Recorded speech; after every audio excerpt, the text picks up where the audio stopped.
Hey guys, so the title of this video is I'm skeptical because of something that I'm finding consistently, which means that either what they're saying, I'm not going to call anybody out now as a liar, but this was originally supposed to be a live feed. I'm still fighting with my internet provider. As you can see, I'm so much better. My back is better.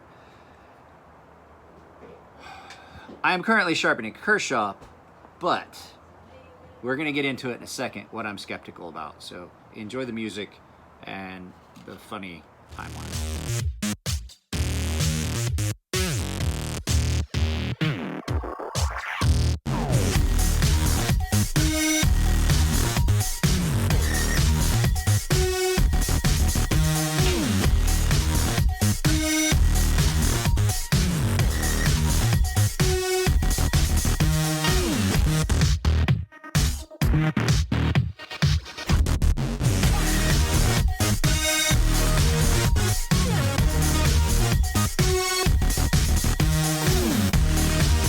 So guys, this is another Spyderco. Spyderco,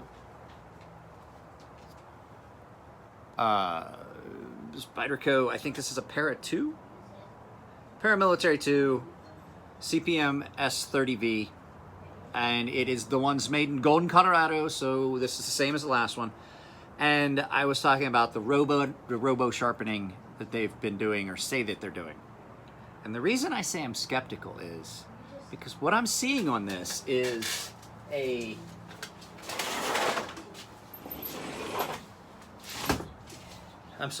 it's a consistent error.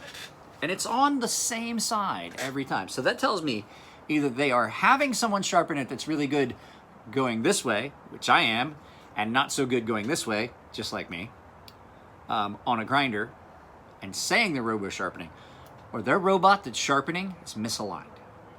And the reason I say that is heel and tip on what would be the show scale of a frame lock is always bad.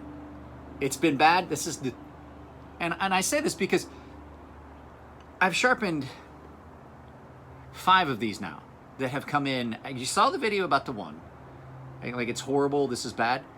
They're all the same, and they're bad to the same level. So what's happening is this grind right here on this part and this part way deeper than on this side and in the middle. And I'm gonna flip the camera around. I'm gonna show you because I don't want you to think I'm being hypercritical. It is. If you are using a robot to do this, then your robot is wrong. And if I, as just a back hillbilly with long hair and a beard, can get a more consistent angle by hand than your robot, you wasted a lot of money. So give me a second. Let me pull this around. We'll take a look at it. And I don't want you to think I'm busting on Spyderco. I love Spyderco knives.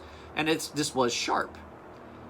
But these angles just are, there's something up with that. And if it was that like one side was, it's in a couple spots. Let me show you. Just let me show you. So guys, know it's dirty, but it's a workbench. So can you see that? There and there. The same spot. Now let's look at this side. You see what I'm saying, guys? That is a consistent inconsistency. Now look at the middle. You see that? So that tells me that there's something else at play. And I know I still need to round out. There's a little flat spot in here. Well, I guess there's not. I guess it's just dust.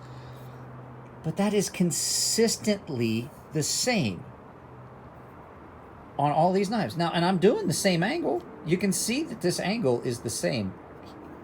It's just that here and here, it's cut in a little bit deeper. This side, I'm not having the problem. And it's not like I did this side first and I'm just doing this to try and call out Spyderco, but you can see it. Can you see how that is a little different?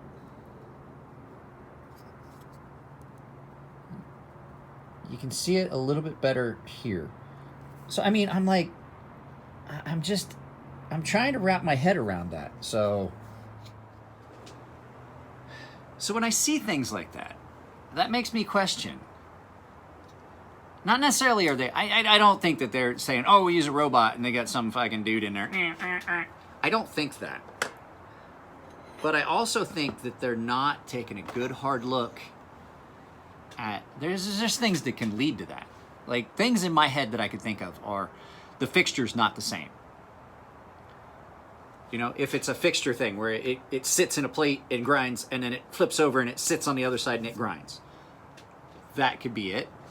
It could be if it's an armature that goes between, have you ever seen the ones where it's, how do I describe this? It's two wheels, and they come together at a point, and then the blade goes through. You see that point that I just made there? And the blade comes through in there, and it grinds in and back and forth, and it's just two wheels that set that angle. It could be that one of those stones is wrong, but if one of those stones was wrong, the whole angle would be wrong. It wouldn't just be the heel and toe. Or it could be that the armature moves. So I don't know. I've never been to Spyderco's plant in Golden, Colorado. I don't know. But I do know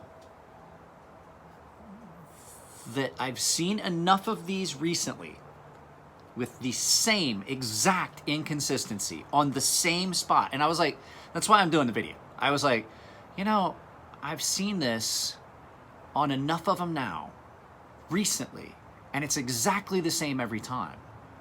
That leads me to think that, okay, maybe it is a robot. Maybe it's just not a very good robot.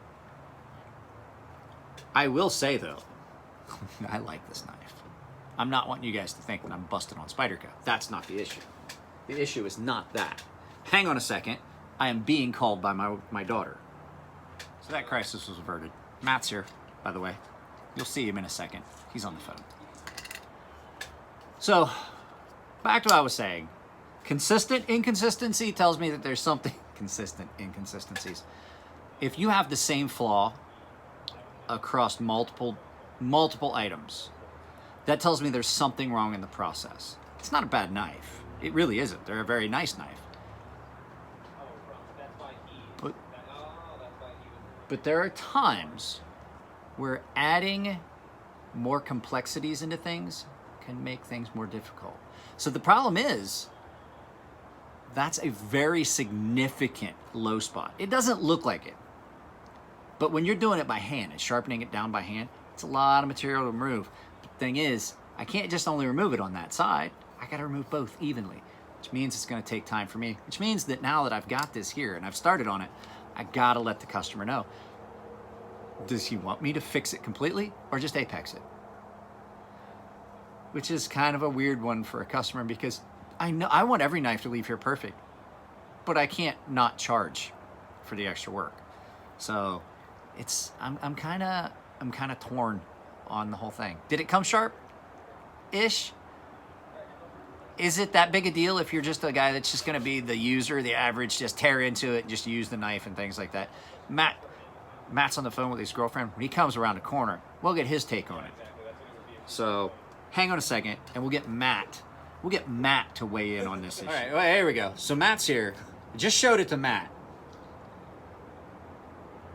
What's that look like to you? That looks like when you hand sharpen and you get a wobble. Yeah.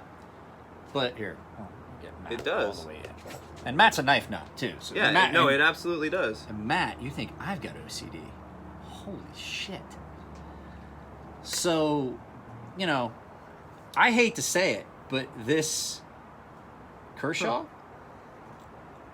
I brought a box of fun stuff too. This Kershaw has the same issue, but it's a much more expensive knife than this one.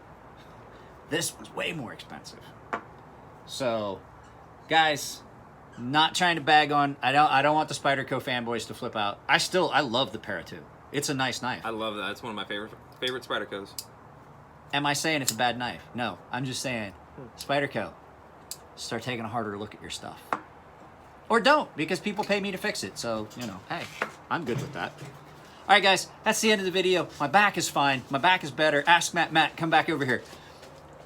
You don't even know. I looked like I'd had a car wreck. Oh, when I walked into acupuncture, and when I walked out, You were like an 85-year-old, like trying to get. I couldn't sit. Like I was like, oh god. I literally dug my cane out, and I was like, I'm not fucking using the cane.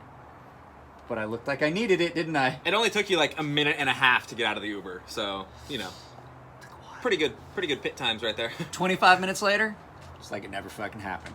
All right, guys, love y'all. Sorry it's been so long between videos. I've got some stuff that I'm thinking about doing. I've got some stuff for. Ooh, is that what I think it is? Thought you might want to jam, so I brought my saxophone. Jazz cabbage. So anyway, yeah, I'm sorry it's been so long between videos, but between fighting with insurance company and fighting with internet provider and being sick and injured, it just hasn't worked out. So I'll get this up sometime today, and I will try to talk to y'all later. Take it easy, and I'll see you next time. My finger's huge. I know that I ended the video, but Matt just shows up at my house with a rape whistle.